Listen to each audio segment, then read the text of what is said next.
Hello and welcome to CIS 2. This is Introduction to Computer Science at Shasta College. My name is Jeff and I'll be your instructor for the course. So once again, welcome. In this video, I want to do a overview of what to expect in the course, how to get started, that kind of stuff. But before I start that, I just want to say this is a programming class. So if you have never done any programming, if you've never taken a programming class, if you are scared to death of programming, this is the right place for you. So we start with some very basic stuff and work our way into Python programming. And by the end of the semester, you will have a pretty good knowledge of how to code, how to write a program, how to get things going. So, and what you'll find is that it's not that difficult, and that's the feedback that I get from students. Because if you are scared of this class, I'll tell you that everyone else is too. This is really difficult to do online. I hate that this class is online. It's just that's the way it is. But and it's convenient for everybody and all that. But it's nice when you sit in a lab with people who are also scared to death and don't know anything about programming, because you see the fear in their face and you're like, okay, we're all in this together, and you kind of roll through it, and you help each other and all that kind of good stuff. But we're online. That's okay. We'll be fine. I've created a lot of videos. I mean, I've created videos for every section of every chapter that we're going to cover. So you'll see some different things. I've prepared a lot of code that you'll see in the PowerPoints and all that. And I'll talk more about that later when we actually get to the Python stuff. We will use Python in about 3 weeks or so. We're going to do some other stuff first, and I'll kind of go over that. It's a way to kind of get us started. But don't be afraid of programming. You'll get the hang of it. I'll tell you why I think this is my favorite course to teach. I've been teaching for more than 20 years. I teach typically in a year, I teach 5 different languages for Shasta College. I also teach in the business department. I've taught some great courses, some courses that I absolutely love, but this is my favorite of all time. I love doing this course every semester. And the reason why is because it's new for everyone. If you're, I don't know, I think about, I don't know, like my colleagues in the math department. So if you take a math class, you roll into Shasta College and you're taking, oh, it's my next math class. You've been taking math since you didn't know what 1 + 1 equaled, right? So this is something that's fresh for you. You've never taken programming before. You have no idea what to expect. So as a teacher, it's really fun to do. So anyway, so I'll just say that, and then get going, because otherwise I'll spend the whole video talking about how excited I am about this class. So it's a lot of fun. So Python, I'll just say just really quickly one more thing about Python. We switched this class to Python about 6 years ago. We used to teach Java. Python is much easier to learn to use for newbies, which is what you guys are. It's a great language. It's very easy to learn. It's a high level language, meaning it's closer to like English, like what we understand in our everyday language. So it's an easy language to learn. It's also very, very complex. It's very, very powerful, and it's used by people across the industry to do all sorts of different things. I know when we were talking about switching to Python, I went down and had dinner with an ex-student who works at Google, and Google has all their own stuff, and they do all sorts of different things, but he still uses Python every single day in things that he writes. I have another student that works at Tesla, and they use Python to code script to try to break the operating system in the car, and they use Python to do that. So there are a lot of industry uses for Python, but I still believe it's one of, if not the easiest language for newbies to learn. And we have a lot of tools to help you out along the way. So we'll see more of that when we actually start the Python coding stuff in a couple of weeks. But for now, how do you get started? What do you do now? Those kinds of things. That's what we're going to look at. And one of the most important things that you'll want to know is how to get a hold of me. So I have the syllabus in here. So you have the video, and then here's the syllabus right here, and I'll just go ahead and pull it up. Well, before I do that, I'll say if you haven't taken a Canvas class before, over here on the left-hand side in the green, this inbox, this is by far the best way to try to get a hold of me. This is an email message that will come to me, and it will say, hey, you're student from this class, blah, blah, blah, all that kind of good stuff. So use this link for any communication they have with me. There are times where you may want to use just my regular email address. That's fine too. But this, I have found that students using the inbox, students don't get their messages blocked. So I'm pretty nerdy, I would say. So I check my messages all the time. Now on the weekends, if I'm doing something, I may not be checking my email, but during the week, I check my messages a lot. So you'll always hear back from me within 24 hours. So if I'm a nerd, so I check my stuff all the time, and so anyway, so I will get back to you. So use this inbox here. If you want to use the syllabus over here from that link, this is my email address, my regular email address at Shasta College. I also have an office. If you've not been on campus, we have a brand new 1,000 building. It is close to like 1,100. I mean, they tried to put us in there, but if you go to the parking lot that has the solar panels, we're just up the hill to the right there as you walk from the parking lot, and you'll see a brand new building there, up the new ramps and everything, and it's amazing. It's a brand new $7.5 million computer science building. And we have well over $1 million a year inside. Everything's brand new. It's ridiculous. It's so awesome. But we don't have any students in there, so we're trying to get students back on campus. I teach 7 classes this semester. I'm online for every single one of them, so it's kind of sad. But my office is there 1016. So I mean, if you want to go by and check out the building and see what's going on. I'm not in my office very much just because there's no one there. We want more people back on campus, but we don't have the classes yet. There is one computer science class that's taught in there this semester, well, always, and that's if you're starting the Cisco program. So if you're in this class, maybe you're thinking about doing Cisco networking, that is something that you want to start later.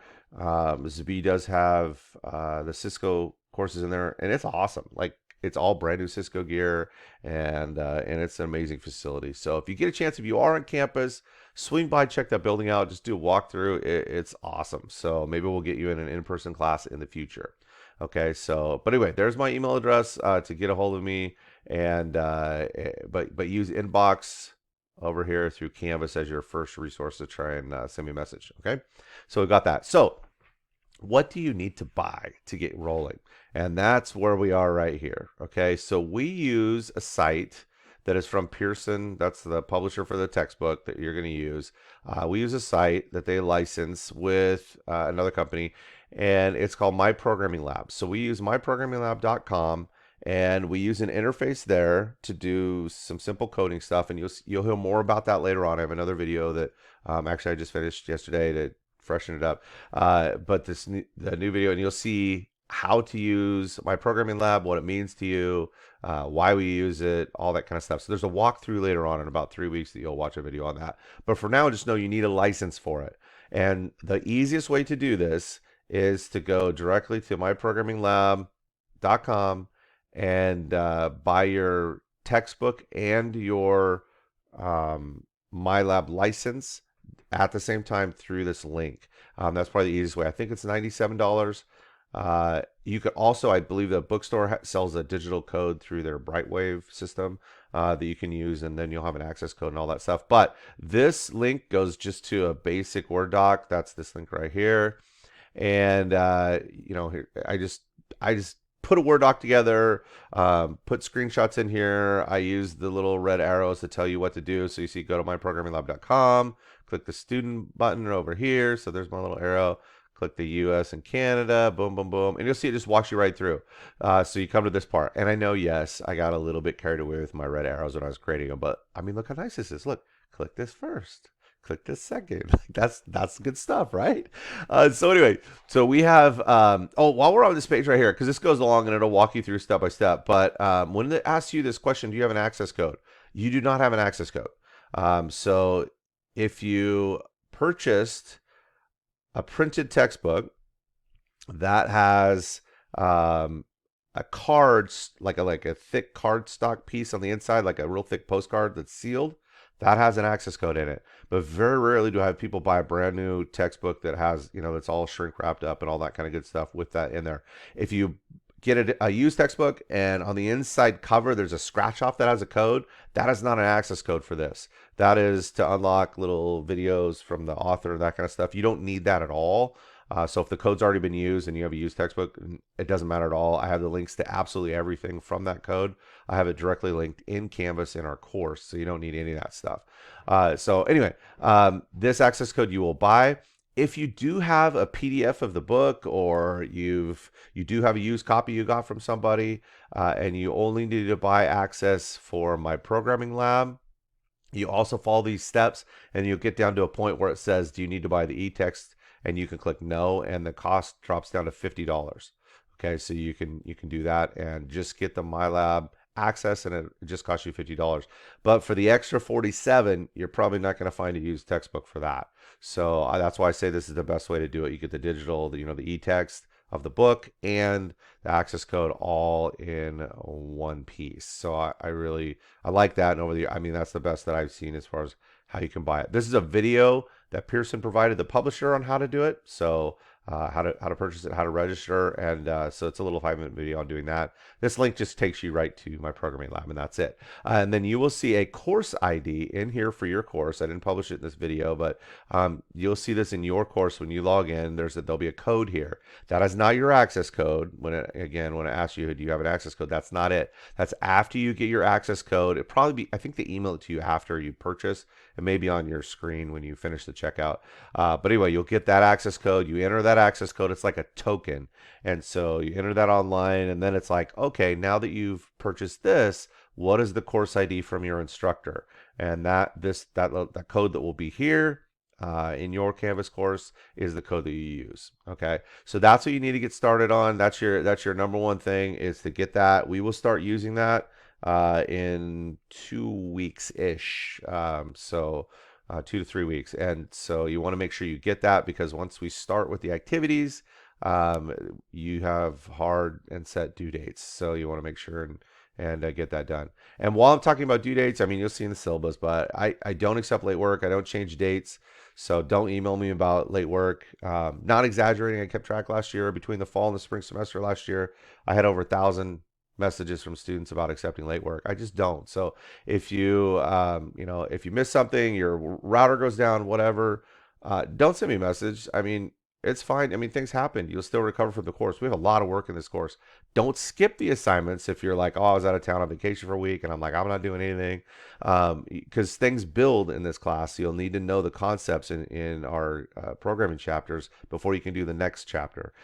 So you want to still do the work, but if you took a 0 on a few things, you'll be okay in the course. So don't stress about it too much. The only other resource you'll see in this first module before I move on is this one for food resources, and it's up here. I put this in here. Our student services group put this together a few years ago for November. They did it as a Thanksgiving type thing, but this is a little piece of information for you to use if you're hungry. Honestly, don't be afraid to ask for help, because we've all been there. We've all been starving college students. So you have to be a student for some of these things, but there are all sorts of resources, and their links are active that you can go to these and get help from counties, cities, that kind of stuff, or also directly from the college. So we do have that set up, and the phone number down here for student services, so you can actually call, make an appointment, talk to somebody that knows more than me, but that can point you in the right direction and help you out. So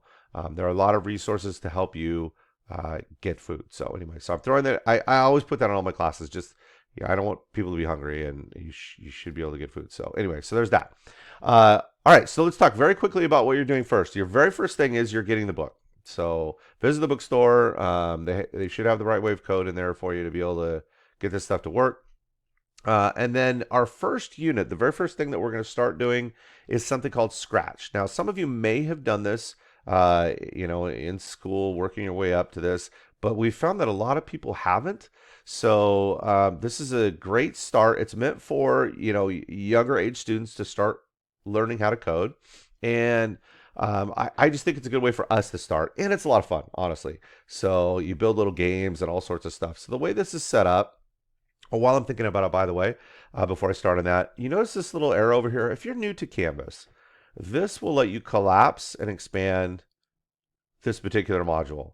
This will save you from years of scrolling because there's a lot of stuff in this course. It's a 4-unit course. There's a lot of work, and I have a lot of activities, a lot of things that I provide you as far as tools and that kind of stuff. So anyway, so use this as you finish something. Click that, like, hey, I've done this. I don't need to do that anymore. And Canvas will remember the next time you log in that this was collapsed.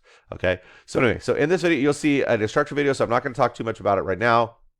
But in this module, it's just to introduce you to it, let you practice it, give you some little things. Like, for example, put together this catch game. You'll do your little programming on this and drag your stuff in, and you'll see when you get going. And then I put the solution here so that if you get lost or it doesn't work properly, you're like, man, I can't figure this out. Look at this. But, check your stuff out first, and you'll see.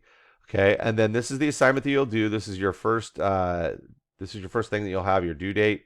And this is something Scratch was, this link right here goes to, it kind of gives it away, but MIT developed this. Some of the MIT people developed this. They have a whole team for Scratch with the help from Google and some employees there and people that were on sabbatical at Google. So anyway, if you've never been to the MIT campus back in Cambridge, suburb of Boston, you'll see there's a Google building right in the middle of the campus. So they work together a lot on these things. So anyway, as you go into this assignment, you'll see I provided an instruction for kind of what to do and walk you through a little bit. There's a book that Google funded. So the chapters are free. So this is that chapter for this particular assignment. I put a few other things in here that'll make sense once you get going. And then the authors of that particular book did videos as well. So you see that. And then again, more on that when you get rolling.